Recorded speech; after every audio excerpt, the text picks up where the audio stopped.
De sortir, sauf 1 heure par jour, pour prendre l'air à 1 kilomètre et pas plus autour de chez soi. La France entrait en hibernation à la ville comme en la montagne que des vacanciers devaient quitter précipitamment. Exemple à Avoria, le 16 mars 2020, Ingrid Pernet avec Charlène Personnaz-Chimiac.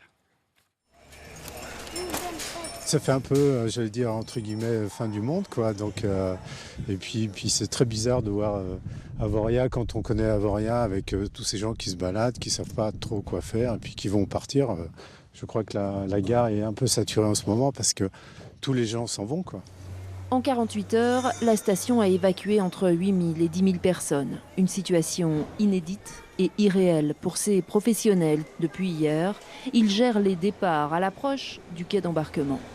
C'était une drôle d'ambiance, les gens voulaient profiter. En plus, on a une super semaine, de la neige, des conditions exceptionnelles et en même temps ce besoin de partir rapidement, donc c'est étrange, ouais. Sensation étrange. Et pourtant, certains jouent la montre. Une centaine de personnes profitaient encore des rayons du soleil cet après-midi sur le front de neige. On fait de la prévention là, depuis quasiment 48 heures. On est monté d'un cran ce matin en obligeant les gens à rentrer, c'est-à-dire vraiment d'être beaucoup plus directif. Et on voit que ça passe pas forcément toujours bien. J'écouterai d'abord ce qui va se dire à la télé. J'essaye de suivre tout le temps. Hier, on m'a déjà dit qu'il aurait fallu partir. Apparemment, on n'a pas de contre-indication à rester dehors. Bon, après, on vient du Haut-Rhin, qui est aussi un sacré pic au niveau de l'épidémie du virus. Je me dis qu'on n'est pas plus mal ici que chez nous.